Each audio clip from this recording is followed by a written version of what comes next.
Good afternoon everyone. Welcome to the today's episode of Daily News Analysis of NEXT IAS. Today is the 22nd July 2025. So let's start with today's topics which we are going to discuss. The first is with respect to the Keeladi Excavation under review. Union Culture Minister tells the Parliament. Second is Syria's continuing turmoil, important from GS to international relations perspective. Third is with respect to the impeachment process initiation of Justice Yashwant Verma in Parliament, important from GS to judiciary and its functioning perspective. Next is with respect to the PM Pradhan Mantri Internship Scheme, important from GS3, issues related to the Indian economy and skill development perspective. And the last decoded topic, that is right to vote and its legal status. So let's start with the today's episode. The Keeladi Excavation under review. What is the backdrop? Union Culture Minister Sri Gajendra Singh Shekhawat has told Parliament that Keeladi Excavation report is undergoing review, but at the same time he has also confirmed that the time bracket given in this report is not justified at all. So this topic is important from GS1 art and culture perspective as well as ancient India, history of ancient India prelims perspective. So the centre, that is the Union Minister, has informed Parliament that Keeladi Excavation report is under review.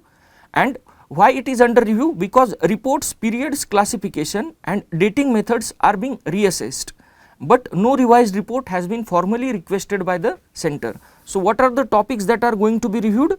The period classification given in the report as well as the dating methods that are being adopted by the archaeologist Amarnath Ramkrishna during making of the report.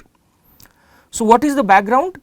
Basically, this Keeladi is located in an ancient archaeological site located in the Shivganga district, Tamil Nadu, and it is positioned along the Vaigai river 12 km from the Madurai.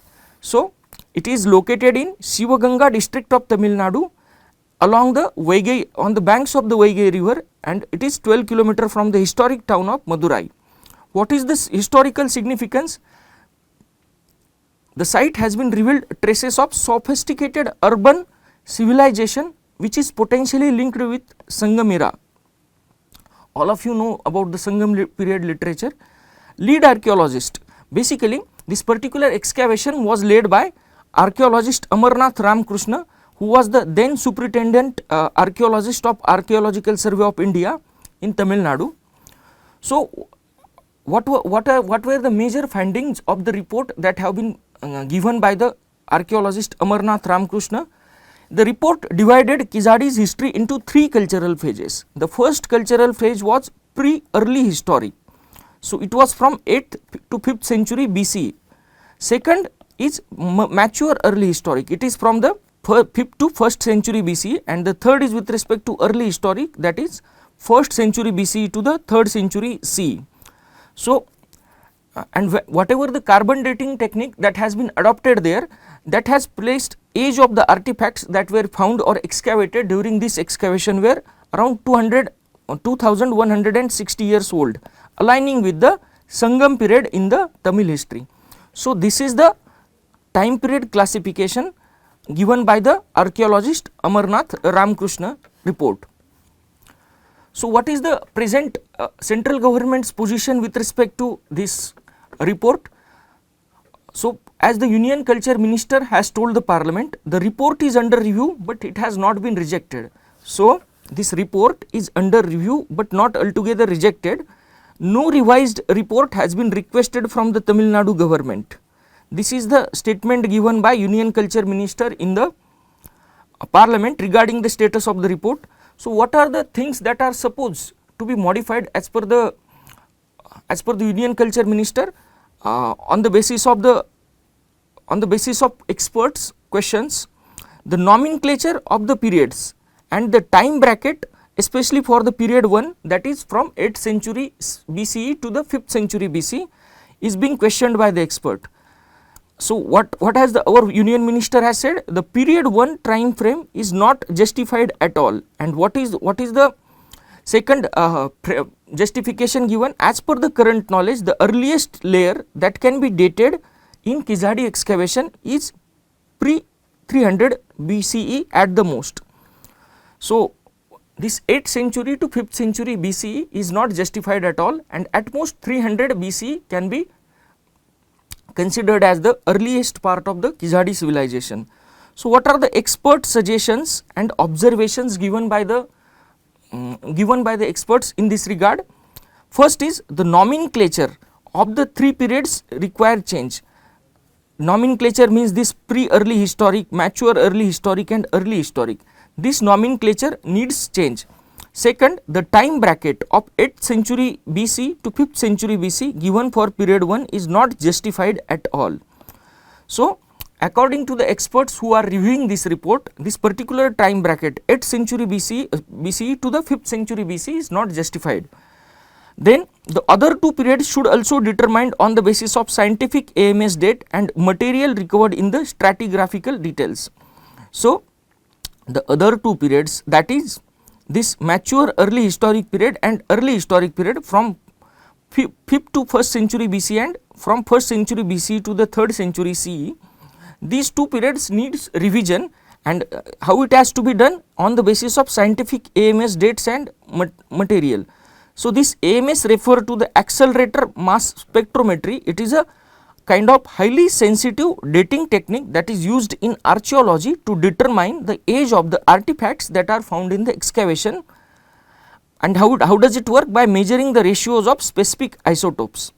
So, from the prelims perspective, please remember this AMS, accelerator mass spectrometry. So, let us go into the certain details of the excavation materials that have been excavated. So, the first, as per this report, more than 18,000 artifacts have been unearthed during the excavation.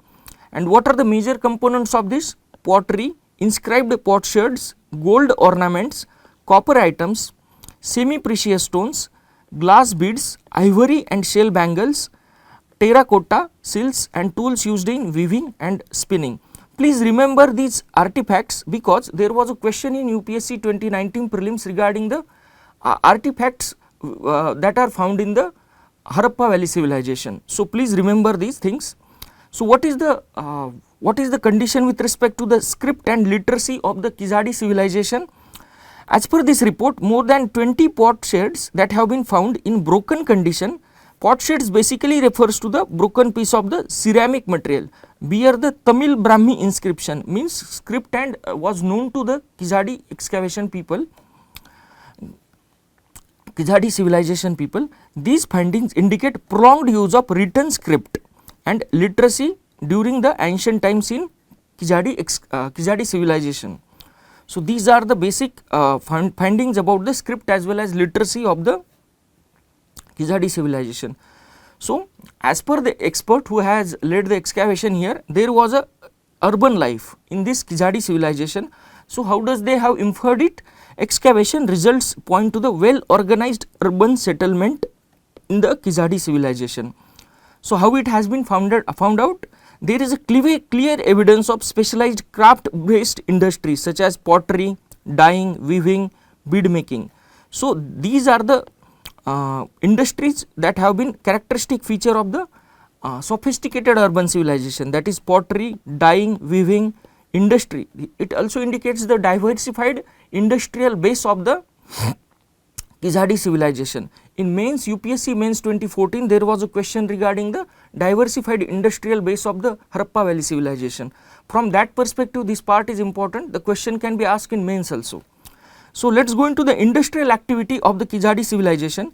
Findings of the spindle wheels, copper needles, dyeing tools, terracotta seals, yarn equipment point to the very strong and well established weaving and dyeing industry. So, these are the various kind of industries which indicates the very strong base of industrial development during the Keeladi civilization. So, what were the trade and cultural practices in Keeladi civilization? It indicates there is a presence of beads made up of agate and carnelian, suggest existence of the long distance trade networks. Since these two beads, agate and carnelian, cannot be found in India or at least in the Tamil Nadu of that period, we can indicate there was a presence of long distance trade. Also, the object like dice and hopscotch pieces also point to the recreational activities and social life that was prevalent during the period of Keeladi civilization. So let us go into the civilizational connection of the Keeladi civilization with other civilization that were prevalent at that time. So certain symbols that are found on the pots sheds indicate that there were a kind of visual similarities with Indus Valley civilization. So certain symbols that have been found on the pots of the Keeladi civilization show kind of visual similarities with Indus Valley civilization symbols. But at the same time, this also must be remembered that period of the Indus Valley civilization was between 2500 BCE and 1900 BCE, mature period. And with respect to this Keeladi civilization, there is a gap of almost 1000 to 1500 years between the two. So this gap, to establish any certain amount of link, there is a need for further research as per the expert. So let us go into certain basics. Sangam age. Basically there was a question in 2013 UPSC mains with respect to the Sangam literature. So let us go into the how the Sangam literature was showcasing the, it was a kind of secular literature. This was the question in 2013 mains. So please let us go into the Sangam age. Sangam age was a period of Tamil literary and cultural renaissance. It was named, this Sangam refers to the gatherings of poets and scholars, and this era, basically this Sangam era broadly dated between 300 BCE to 300 CE, that is almost 600 years era, known for it is known for rich poetry, well established political life and urban development during the Tamil history. These Sangam assemblies, basically these Sangam assemblies were nothing but the literary gatherings of the Tamil poets and scholars, and they were mainly sponsored or supported by the Pandya rulers of that time. This Sangam literature, basically it is written in Tamil. It provides us deep insights into the society, politics, culture and economy. In this way it is a secular literature, as was the question asked in UPSC mains 2013. There were basically three Sangams which have been held in Madurai and Kadappuram. Major kingdoms that prevalent at that time during the Sangam era were Chera, Cholas and Pandyas. These were the prominent powers of the time. Economy, based on agriculture, it was based on agriculture, craftsmanship, inland and maritime trade. Social life, literature reveals there were a presence of religious practices, social norms and status of women. So please remember this part, it is very important from the perspective of prelims also. So this is the practice question. Consider the following statement regarding the Keeladi archaeological sites. Please solve this MCQ. Let us go into the second topic of the day, that is the Syria's continuing turmoil, Al-Shara and Druze and Israel. So let us go into the backdrop of the news. Basically, the jihadist turned president of Syria, Ahmad al-Shara, wants to unify Syria after its 14-year civil war, and it is regarding the challenges he has been facing in this task. Important from GS to international relations perspective. So let us go into the backdrop. Basically in last week, more than 1000 people were killed in clashes between the Druze community and Sunni Bedouin militias in southern Syria, prompting which resulted into the Israeli airstrikes on Damascus in support of the Druze community, Druze minority community. Basically, Syrian president, that is Ahmad al-Shara, he is a former jihadist, also member of Al-Qaeda terrorist organization. He is who is the president of Syria as of now, is facing deep internal ethnic tensions and external pressure from Israel, which Israel is seeking to expand its influence in the Golan Heights. So this is the backdrop of this particular news. So let us go into the detail. Basically, as I have mentioned earlier, more than 1000 people killed in the violent clashes between Druze and Sunni Bedouin militias in Suwaida Governorate in southern Syria. Please remember these names basically, please, because such kind of places in news are often asked in the UPSC prelims, especially from the Middle East. These events prompted Israeli airstrikes in the support of Druze community, and which one also targeted Syria's Ministry of Defense in Damascus. The unrest also reflects the deep internal and external challenges faced by President Ahmad al-Shara in post-civil war Syria. So this is the map of Syria basically. You can see the Al-Suwaida province where the clashes have been taken place. Here it is Israel. So, what are the challenges or difficulties faced by President of the Syria at present?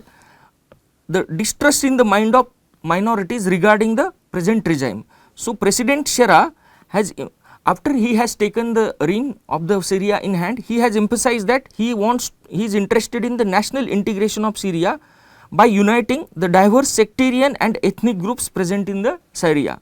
So, however, his controversial past as a former Al-Qaeda leader and alleged involvement in violence against the minorities, ethnic minorities, leading to the undermining of the trust with respect to him in the mind of various sectarial minorities or ethnic minorities in the Syria. So, what is the kind of resistance he has been facing? He has facing resistance from the Alawites, Kurds and Druze, all of whom distrust his leadership and centralization efforts in the Syria. So, let us start with one by one.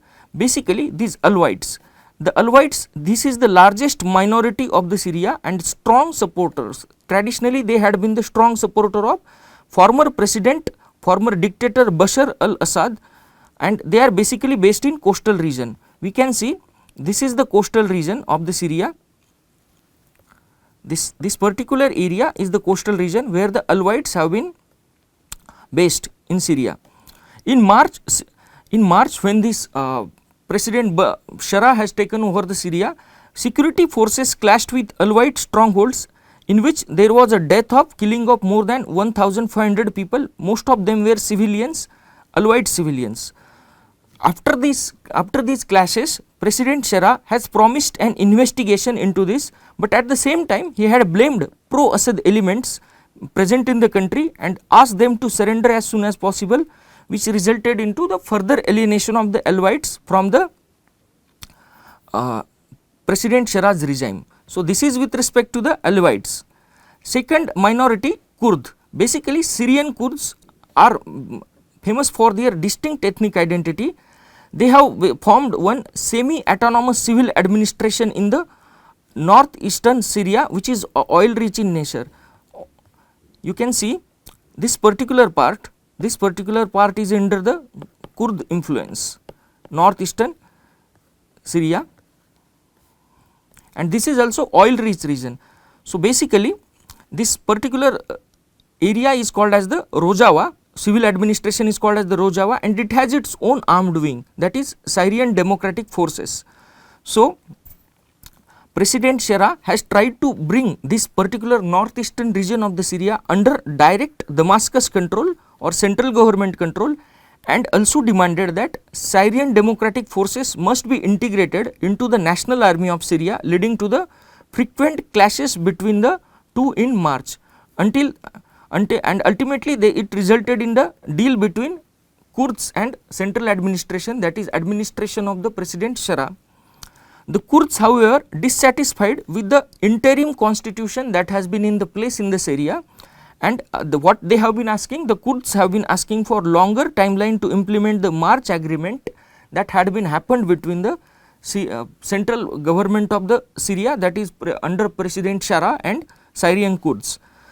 Also, this particular agreement lacks guarantees for their rights, and at the same time they have been asking for international oversight for the implementation of this agreement.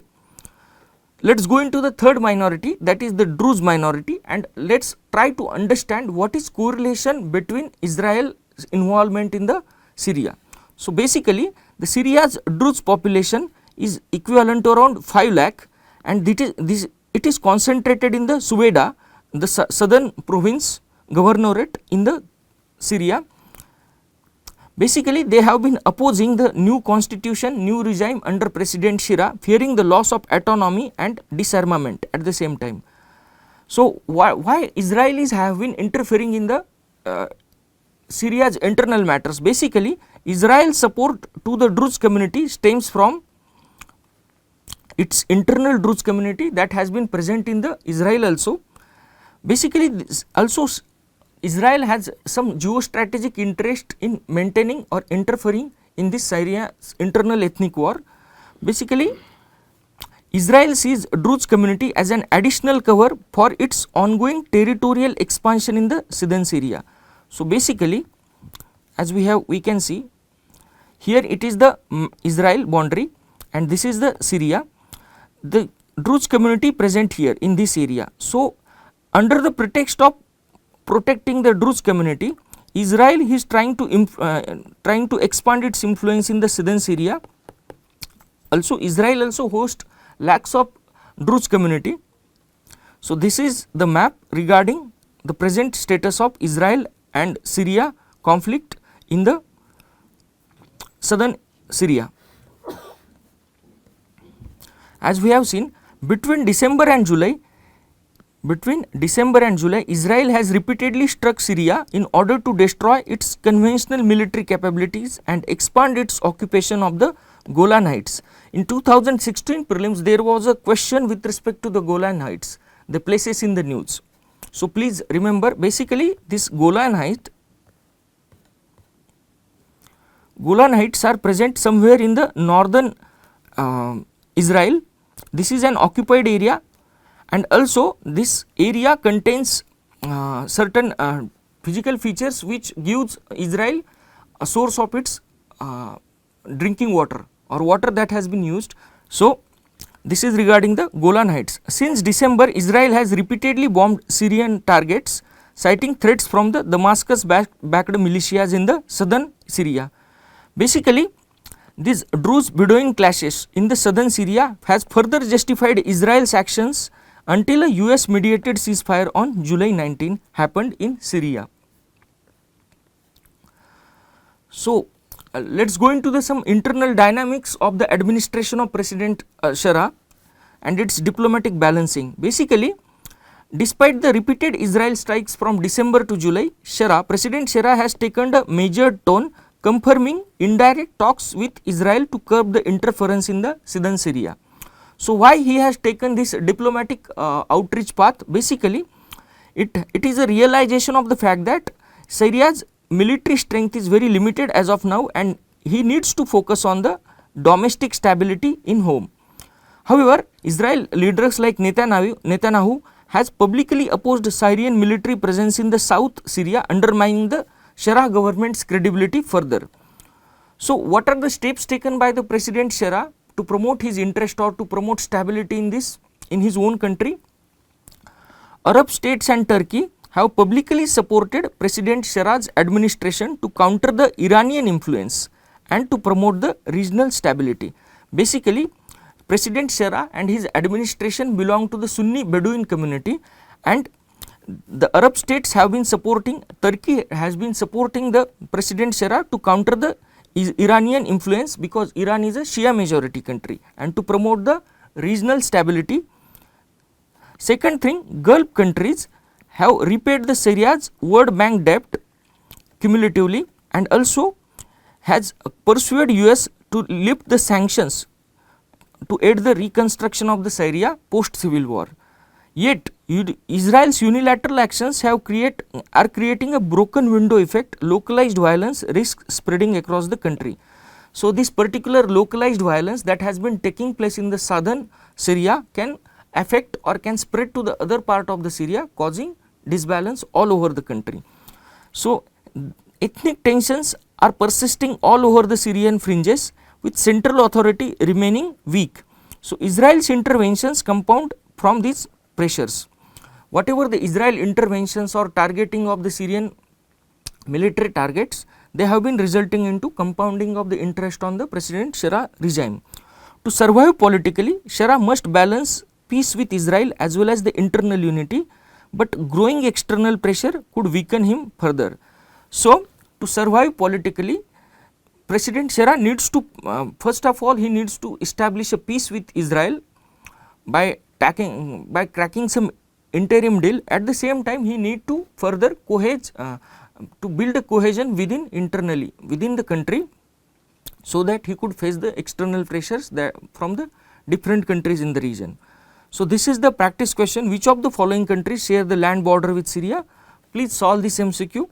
Let us go into the further third topic of the day, that is impeachment process have been initiated against the Justice Yashwant Verma. So, what is the backdrop of the news? Motion in the parliament has been initiated to impeach the Justice Yashwant Verma. And second, relevance important from GS to judiciary, its structure, organization and functioning perspective.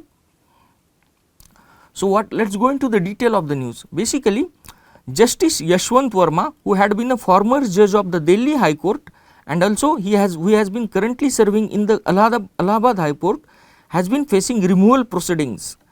Allegations against him surfaced in the fire incident that happened at his home, in which wads of currency notes have been reportedly found at his official residence. In the context of this backdrop of finding out the currency notes, Supreme Court had appointed a panel to found the credibility in the allegations. So, let's impeachment motion. Let's go into the proceedings of the impeachment motion. Basically, on July 21st, 2025, 145 Lok Sabha MPs and 63 Rajya Sabha MPs across the party lines have submitted motion for removal of Justice Verma. This particular motion was submitted under the Judges Inquiry Act. Vice President Dhankar had said that he had received notice of motion under Article 271 of the Constitution and along with Section 31B of Judges Inquiry Act 1968 to constitute a committee for the removal of Justice Verma. So, under this particular act, Judges Inquiry Act, Vice President Dhankar had decided to constitute one committee for the removal of Justice Verma. So, what are the conditions for the committee formations? Basically, as per the Judges Inquiry Act 1968, if notices of motion for removal are submitted in both houses on the same day, probe committee will only be constituted if motion is admitted in both houses. A motion is admitted in the both houses. Since in Lok Sabha as well as Rajya Sabha, the MPs have moved motion for removal, basically the motion, and at the same time motion is admitted in the both houses. So, the Vice President gave a green signal for the initiation of committee formation. So, Lok Sabha Law Minister Arjun Ram Meghwan confirmed that more than 100 members had submitted motion in the Lok Sabha. Now, the Secretary General of the Lok Sabha is expected to initiate next steps as per the Act of 1968, that is Judges Inquiry Act. Now, let us go into certain basics now. What is impeachment? Basically, impeachment refers to the formal process of removing person from constitutional office and stripping them of their powers and duties. So, it is a formal process of removing the person who is holding the constitutional office. At the same time, the person who undergoes impeachment is being stripped of their powers and duties that are due to them owing to their constitutional position. So, in the context of India, basically the term is formally used only for the president, though it is informally used for removal of judges. Even though constitution, at the same time we must remember that constitution does not use the term impeachment for the judges. It is only constitution uses the impeachment term only for the president removal. So, this is the basic about the impeachment. Now, what are the constitutional provisions with respect to judge removal? What is the constitutional basis for the judge removal of judge? The removal of judge is governed by the Article 124 for the Supreme Court judges and Article 218 for the High Court judges. In case of Supreme Court as well as the High Court judges, the process of removal is same and judges can be removed only if on the grounds of proven misbehavior and incapacity. Basically, this term proven misbehavior and incapacity has not explicitly defined in the constitution. These two terms have not been explicitly defined in the constitution. Courts over the period of time have interpreted misbehavior to include the acts like corruption, misconduct, moral wrongdoing, while incapacity refer to the physical or mental health condition of the incumbent judge who has been undergoing the impeachment proceedings. So, let us go into the legal procedure that has been given in the Judges Inquiry Act of 1968. So, initiation of the process. A motion for removal of judge must be signed by 100 Lok Sabha MPs and 50 Rajya Sabha MPs. Speaker of the Lok Sabha or Chairman of the Rajya Sabha decides whether to admit or reject the motion after preliminary scrutiny. So, it is in the privilege of Rajya Sabha Chairman or Lok Sabha Speaker whether to admit or reject the motion that has been submitted by the Member of Parliaments. If this particular motion is accepted then or admitted, then there is a formation of inquiry committee, and this inquiry committee is essentially a 3-member committee. Please remember, it is a 3-member committee whose function is to investigate the charges that have been there in the motion. So, it consists of Chief Justice of India or any other Supreme Court judge appointed by him. Second, it consists of Chief Justice of the High Court, any High Court, and also one eminent jurist of the time. The committee, what is the function of committee? First, to evaluate the charges whether they are true or false, what is the substance in it. Second, what are the to examine the documents or witnesses that have been there. Third, submitting its report to the presiding officer of the House. If the committee finds no merit in the charges that have been there in the motion against the judges, the matter is closed and no further action is taken against the judge. What is the parliament? Now, let us go into the procedural aspect. What is the parliamentary approval process? If this committee finds that the charges are true, in that case both houses must pass the motion with 2/3 majority of those present and voting, at the same time majority of the total membership of the house. Please understand this properly. Basically, suppose house strength is total strength, membership is 100. In that case, if 90 members are present, this particular motion must be passed with at least 60, but at the same time majority of the total membership means at least 50 members must pass this motion under any circumstances. So, this is with respect to parliamentary approval. If motion is passed in both the houses, the president orders the removal of the judge who has been undergoing the impeachment procedure. So, let us go into certain past attempts at judge removal in the judicial history of India in post independence period. So, first case is famous Justice Ramaswamy case of 1993, who was accused of financial mismanagement. This particular motion was filed as MPs abstained. Basically, the Congress MPs of the time had decided to abstain from the procedure, thus he could save himself. Second, Justice Soumitra Sen, 2001, he was found guilty of financial misappropriation. He was impeached in Rajya Sabha but resigned before Lok Sabha could vote. Justice S.K. Gangele of 2015, he was cleared by the inquiry panel on the harassment allegation.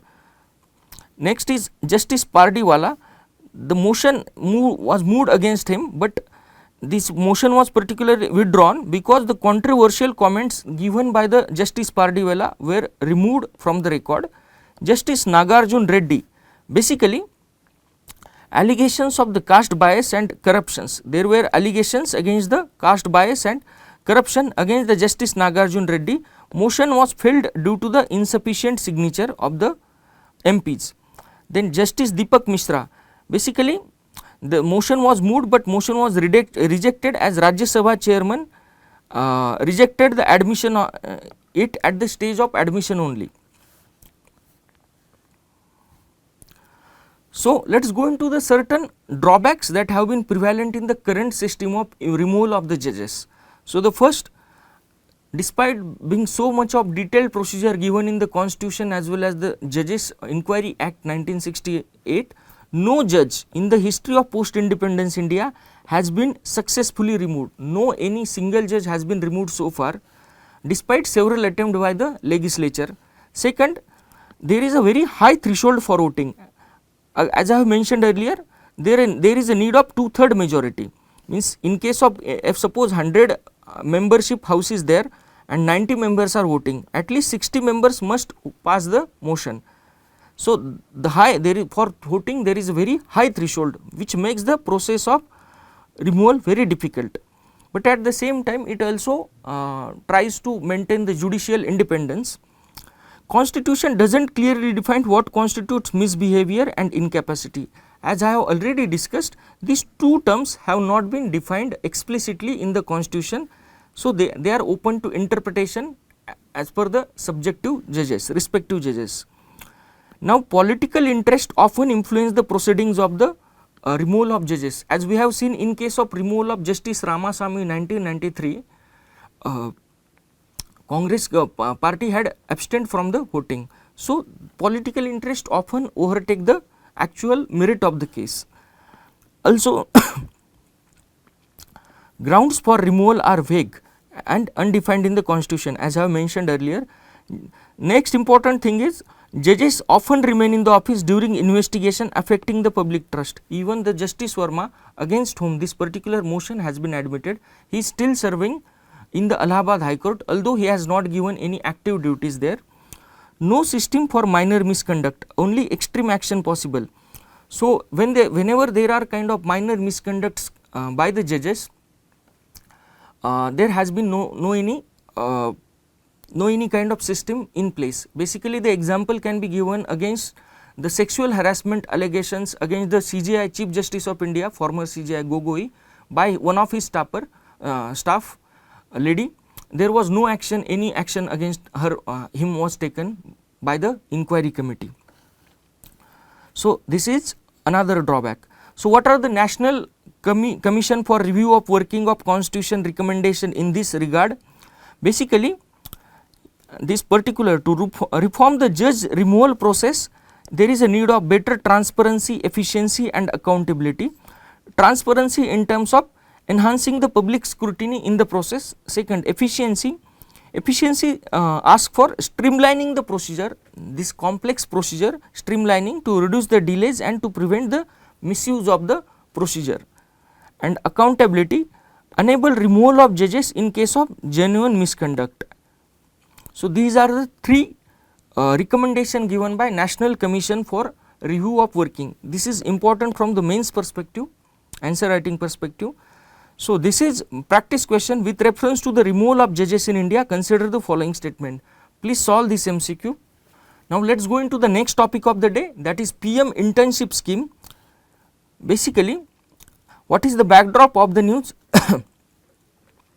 As per the information given by the Finance Minister, Union Finance Minister in the Parliament, only 6% of recipients of the offers under this PM Internship Scheme have actually joined the work under the PM Internship Scheme. So, important from GS3, Indian economy, issues related to growth and employment perspective. So, let us go into the detail. Basically, as per the information given by Union Finance Minister, out of 1.53 lakh internship offers made under Prime Minister's Internship Scheme, just over 50,000 candidates have accepted these offers. At the same time, out of these 50,000 candidates, only around 8,700 candidates, approximately 6%, have joined as interns in the industry so far. So, this is the current status of implementation of the or outcome of the Pradhan Mantri internship schemes. So, let us go into the detail of this Pradhan Mantri internship scheme. Basically, this is a remarkable initiative designed to provide valuable internship opportunity for the youth of India. So, what is the objective? To provide valuable internship opportunity to the youth of India. This program is a part of larger vision of skill development and employment and aims to bridge the gap between academic learning and real world experience by offering the internship across the top 500 companies of India.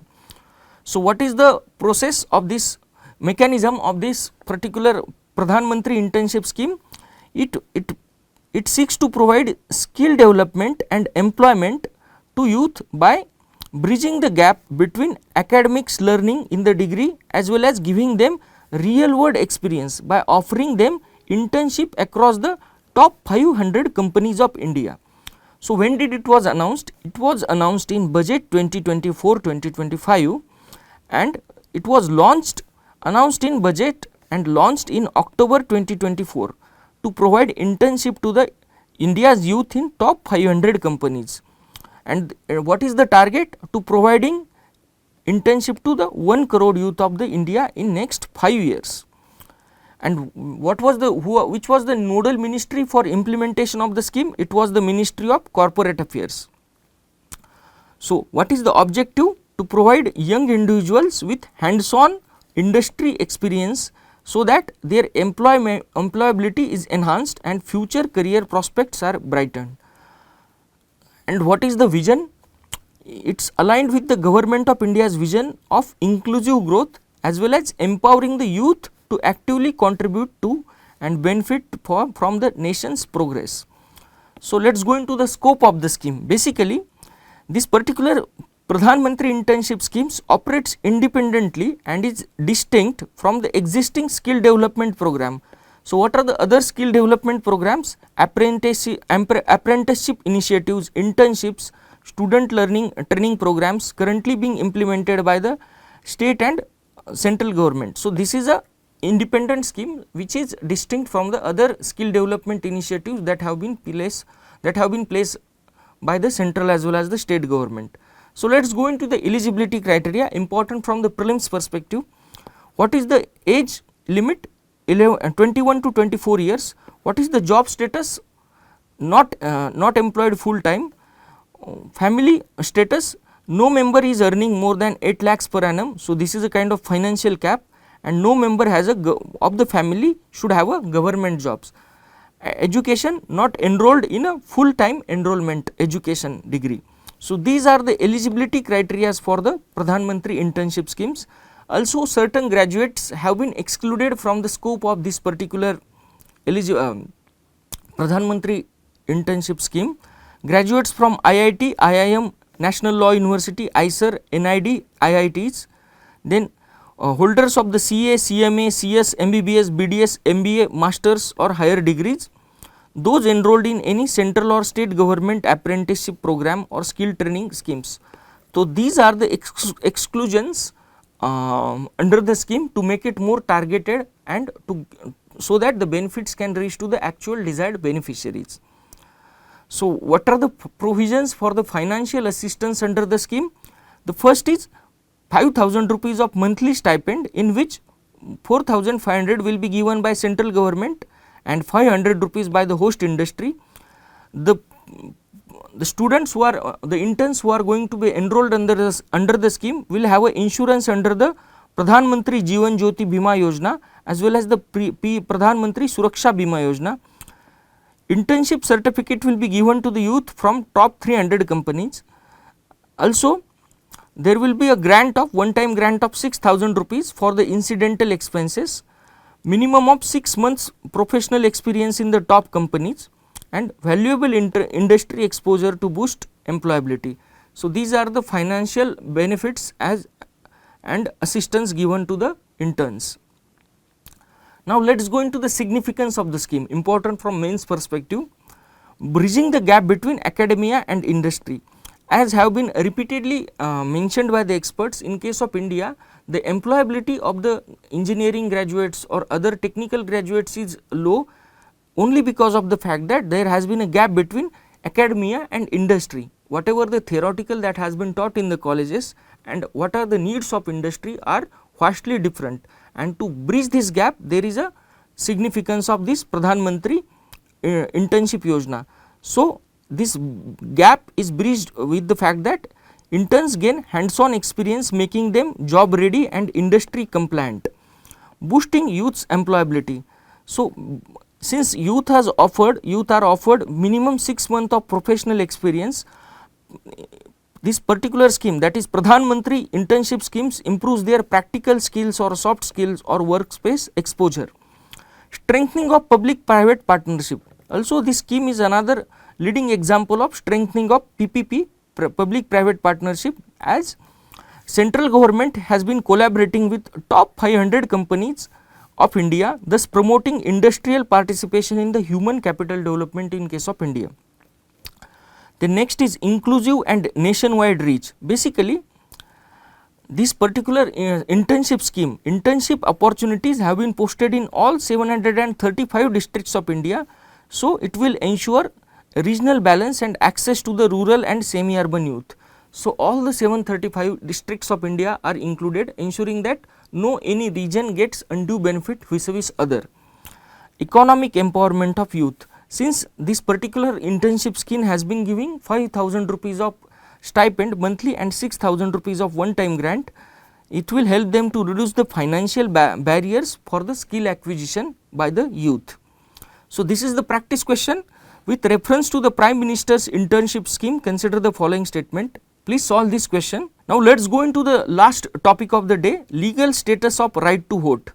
So, what is the context of this? There, in the context of Supreme Court judgment, a recent debate on the right to vote in the election, in the context of Bihar election, important from GS to election issues. So, let us go into deeper aspect of the news. Supreme Court is hearing cases filed against the special intensive revision of electoral rolls in Bihar. Supreme Court at present has been going into the special intensive revision of the electoral rolls of the Bihar. So, during this revision, basically during the hearing of these cases, one of the questions that has arisen was debate regarding the legal status of right to vote, and this is the context of this particular article. So, let us go into certain basics of the basics of various types of the rights. Let us go into certain basics of various types of rights before we go into the legal status of right to vote. So, first is with respect to natural rights. Natural rights are inherent, inalienable rights believed to belong to all the individuals by virtue of their humanity. They are not granted by any government or any legal system. So, natural rights, these are the most basic right by the virtue that someone is born in the human species. So, these are the natural rights are inherent and inalienable right. No one can take away from the human beings them. They belong to the individual by virtue of their member of being of humanity, and they are not granted by any government or any legal system. Right to life and liberty, right to life, that is article 21, is considered to be natural right. Indian courts may decide that natural right is embodied in the fundamental rights as I have mentioned earlier, but they not directly enforce any natural right. Supreme Court cannot enforce any natural right. They can enforce any natural right which has been a part of fundamental right. For example, article 21, but they, when it comes to purely natural right, they cannot, Supreme Court cannot enforce it. Now, let us go into second type of the right, that is fundamental rights. They are mentioned in the part 3 of the Constitution. So, what do you understand by the fundamental right? They are referred to the set of essential liberties and entitlements guaranteed to the every citizen of India by Constitution of countries. So, what are the fundamental rights? They are the essential liberties and entitlements that are guaranteed by Constitution to every citizen of India by our Constitution, written Constitution, and these essential liberties and entitlements are essential for full development of any citizen. These rights are considered fundamental. So, why these fundamental rights are considered as fundamental? What is behind this nomenclature? Because they are essential for all round development of the any individual to ensure his dignity and well-being of the individual. So, this is the reason they are called as the fundamental. And what is the purpose? They guarantee equality and liberty to individuals. They are protected against the state interference, means individuals or citizens of the country are protected by the fundamental rights against state's interference. They are directly enforceable by Supreme Court under article 32. So, this is about these are the basic things or features about the fundamental rights, second type of the right. Now, let us go into the third type of the right, that is the constitutional right. Basically, the constitutional rights are the rights which are mentioned in the Constitution, but they are outside the part 3, that is they are not the fundamental right. So, they are there in Constitution, but not fundamental rights. And what are the types, different types of right under the constitutional right? Right to property under article 300, free trade, no taxation without authority by law. So, these are the various constitutional rights. And how does they get operationalized? They get operationalized through legislation aligning with constitutional mandate. It means that these these type of constitutional rights have to be enforced, the parliament enacts certain law which are in sync with the constitutional mandate of these rights. So, these particular constitutional rights are enforceable in High Court under Article 226 or as per the legal process given in the laws that operationalize them. The fourth right is statutory or legal right. Basically, the fourth right is statutory or legal right. So, these particular statutory or legal rights are created and amended by the ordinary laws. Okay. So, these are not constitutional rights. Example can be given: right to work under the MG Act, Mahatma Gandhi National Rural Employment Guarantee Act, that is MG Narega Act. Right of scheduled tribes under the Forest Right Acts 2006, right to subsidized food grains under the National Food Security Acts. So, these are the various kind of statutory or legal rights given to the citizens of India. These statutory or legal rights are enforceable as per the legal process in the laws, and these laws provide for these rights. Now, let us go into the important aspect of the right to vote.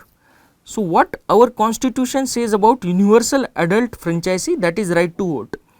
Actually, Article 326 of the Constitution guarantees a right to vote to every citizen aged above 18 or above without any kind of discrimination, unless they are disqualified by the Constitution or any law on certain grounds.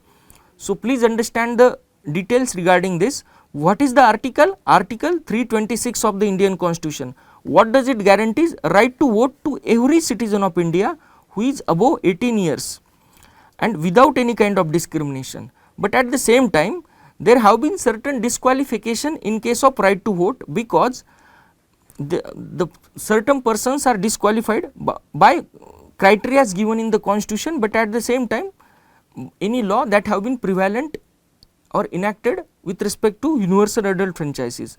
So, this particular right to vote is operationalized through Representation of the People Act 1950, very important act.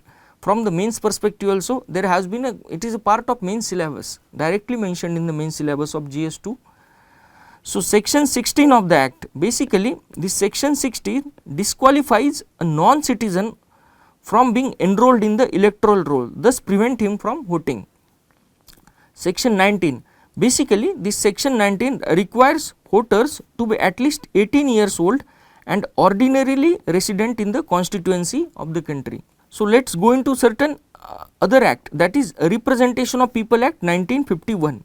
So, basically section 62 of this particular Representation of the People Act 1951 grants right to vote to every person whose name is entered in the electoral roll of the constituency. It further excludes, this 1951 Act excludes disqualified under the Representation of People Act 1950 who are those persons who are in the prison.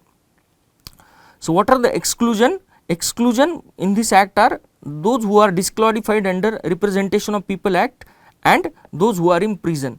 So, these are the two acts which gives us or takes from us the right to vote in case of Indian citizens.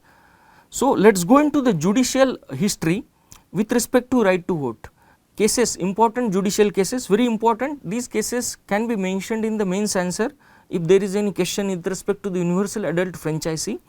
So, the first case which started the debate with respect to the legal status of the right to vote in country, that is NP Ponnuswamy case in 1952. So, at that time the constitution bench was constituted by the Supreme Court, and this particular constitution bench has held that right to vote is a statutory right and subject to the limitations imposed by this particular act, any act, that is Representation of People Act. Second is Jyoti Basu case. Jyoti Basu was the former Chief Minister of Bengal. The court reiterated, Supreme Court reiterated that right to vote is neither a fundamental right nor a common law right, but simply a statutory right. So, again this particular 1982 case again reiterated that right to vote is a statutory right. Then third case is People's Union against Union for Civil Liberties versus Union of India.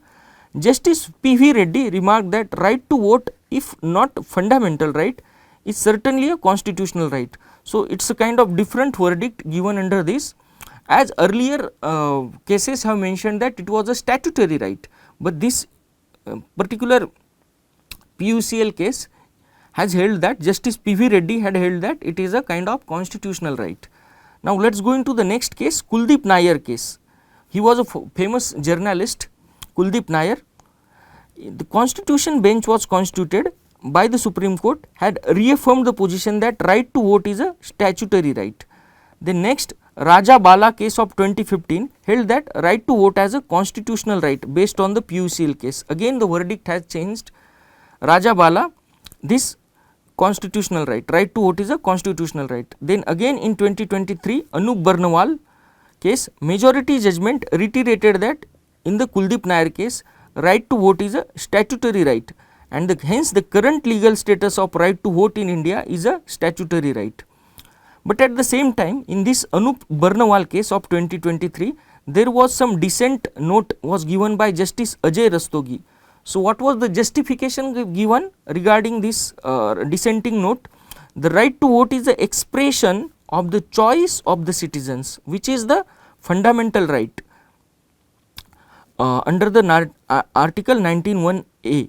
So, basically freedom of speech and expressions have been given to the citizen of India under Article 19, and the Justice Ajay Rastogi was of opinion that exercising the right to vote is a kind of expression of one's own will. So, in this way it is a kind of fundamental right under the 19(1)(a). So, thus right to vote is very intrinsic to free and fair elections, which is a part of basic structure of the Constitution. In this way it is a fundamental right as per the Justice Ajay Rastogi. Now, let us go into certain analytical aspects of the fundamental right to vote as a fundamental right. Can we make this particular right to vote as a fundamental right? What are the arguments for? The first, it is a core to democracy. Right to vote is a core to democracy, because making it a fundamental right would underscore the important citizens' roles in the government which is of the people, by the people and for the people. So, making the right to vote as a fundamental right will ensure citizens' role in the government is very core to the functioning of democracy. Then enforceability in the Supreme Court under Article 32. So, basically Article 32 is for enforcement of the fundamental rights. If violated, one can go to the approach Supreme Court under Article 32 of the Constitution. So, if right to vote is made as a fundamental right, we can approach the Supreme Court directly through Article 32 if it is violated. Third is with respect to essential for right to vote as a fundamental right is essential for free and fair elections. How? Because free and fair elections are a part of basic structure of the Constitution. Supreme Court in various cases have reiterated that free and fair elections are a part of basic structure of the Constitution, and since voting is central to the process, that is free and fair election process, elevating this particular right to vote as a fundamental right reinforces this very structural principle of free and fair elections. So, in this way making right to vote as a fundamental right will only enhance the free and fair election process of Indian electoral system. Then next is reducing the misuse and disenfranchisement of the voters. Basically administrative issues like errors in the voter rolls or unfair disqualification have led to the disenfranchisement, especially in northeastern states like Assam. So, as a fundamental right, strict safeguards will and judicial oversight would be given in case of disenfranchisement. So, there will be kind of judicial oversight which will oversee the entire process. Now, let us go into the global aspect, that is global trends. Basically, as per the author of this article, many democracies treat voting as a constitutional or fundamental guarantee or right. So, these are the arguments for making right to vote as a fundamental right. Now, what are the arguments against? Basically, first is conflict with its statutory nation. nature. Basically, the right to vote is currently governed by the Representation of the People Act 1950 and 51, and making this right to vote as a fundamental right would require significant constitutional and legislative restructuring in the context of India, because we will need to do a lot of changes in these two legislations. Now, next is with respect to judicial overload. Basically, author here want to say that declaring it as a fundamental right to vote can flood courts with election related grievances on the already overburdened judiciary. As per the National Judicial Data Grid, more than 4.6 crore cases are pending all over India. Then next is with respect to administrative and logistical challenges. Elevating right to vote as a fundamental right could make election commission and state authorities legally liable for even minor administrative errors, which will hamper their functioning process. Then prisoners and disqualification. Currently, prisoners and certain disqualified individuals are barred from voting. But if votings become the fundamental right, such restrictions will face a kind of constitutional scrutiny or challenges. Potentially, it can lead to the unintended consequences like granting of voting rights to convicts or persons of unsound mind. Then slippery slope for other rights. Basically, author here want to say that it might set a precedent for elevating other statutory rights like right to work or right to health as a fundamental right, which will further complement the constitutional balance between different type of right, and it will already create a burden on government for the implementation of these fundamental rights. So, let us go into the conclusion part. Basically, at present the prevailing legal view treats the right to vote as a statutory right. There is an ongoing judicial debate about recognizing it as a constitutional and fundamental, with its due role in the democratic governments, with its consequences for our democracy. So, this is the practice question. Despite its centrality to the democracy, right to vote in India is a statutory right and not a fundamental right. Critically examine the arguments for and against for elevating the right to vote as a status of fundamental right. So, please write the answer of this question. This is all for the day. Thank you.